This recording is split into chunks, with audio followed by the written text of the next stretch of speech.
Hello WhatsApp গাই, চলে নতুন একটা শায়েরি শোনায়। বয়স বাড়লেও প্রতিভা নষ্ট হয় না। সাম ভাই বাজবে যতদিন, সোশ্যাল মিডিয়াতে কন্টেন্টের বন্যা বইবে রোজ দিন।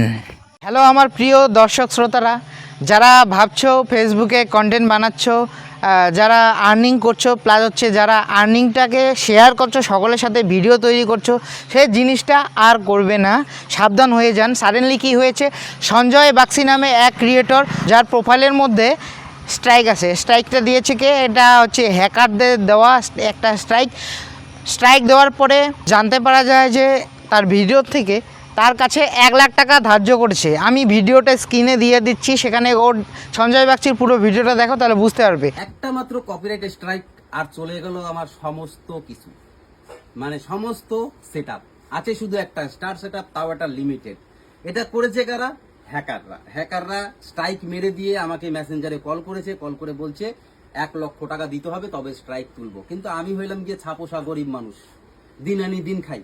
ফেসবুক থেকে মান্থলি জোর গেলে আমার 12 থেকে 13 হাজার টাকা ইনকাম। সব থেকে বড় অ্যামাউন্ট এখনো পর্যন্ত 30 হাজার টাকা পাইছি, সত্যি কথা। আর এই যে টুকরো টুকরো করে একটু একটু করে জমা করে কেনা এই যে গাড়িটা আর এই একটা ডিএসএলআর ক্যামেরা, এই দুটো বিক্রি করে তোমাদের টাকা দিতে হবে। এছাড়া আমার কাছে আর কিছু নাই। আর তুমি যে 1 লাখ টাকা দাবি করছো, 1 লাখ টাকা দেওয়ার ক্ষমতা আমার নাই। আমি যেখানে বসবাস করি সেটাও একটা সরকারি জায়গা, আমার নিজস্ব জায়গা জমিও নাই যে জায়গা জমি বিক্রি করে তোমাদের দেবো। যাই হোক, আমি এটা জানি না যে তোমরা এই সমস্ত করে কি পাও আর মানুষের পিছনে লেগে কি পাও। যারা শো আপ করছে যে আজকের ফেসবুকের টাকা দিয়ে জায়গা কিনছি, ফেসবুকের টাকা দিয়ে আইফোন কিনছি, ফেসবুকের টাকা দিয়ে গয়না কিনছি, ফেসবুকের টাকা দিয়ে কত কিছু করছি, কাশ্মীর গেছি, এসি লাগাইছি, তাদের কাছ থেকে নেও না। তাদের বহুত টাকা, আমাদের কাছে কিছু নাই ভাই। আমি ছেলে মানুষ, মায়া মানুষ না যে আমার কাছে গাদা গাদা টাকা ইনকাম হবে, যে গাদা গাদা স্টার পড়বে। যাই হোক, মানুষের যেমন শিক্ষা সে তেমন কর্ম করে, আর কিছু বলবো না। হয়তো চেষ্টা করতে হবে যে পারি কিনা এই সমস্ত কিছু বিক্রি করে দিয়ে। তাও যদি না হয় তাহলে হয়তো আইডিটা চলে যাবে, চলে গেলে কিছু করার নাই। কারণ আমরা গরিব মানুষ, আমরা হারাতে জানি, আমরা পেতে জানি না। আর পেয়ে যদি খুশি হয়ে যায় না, খুশি হওয়ার সেই ক্ষণিকের খুশি আমাদের। যাই হোক, আর কিছু বলার নাই। অনেক ধন্যবাদ ভিডিওটা দেখার জন্য।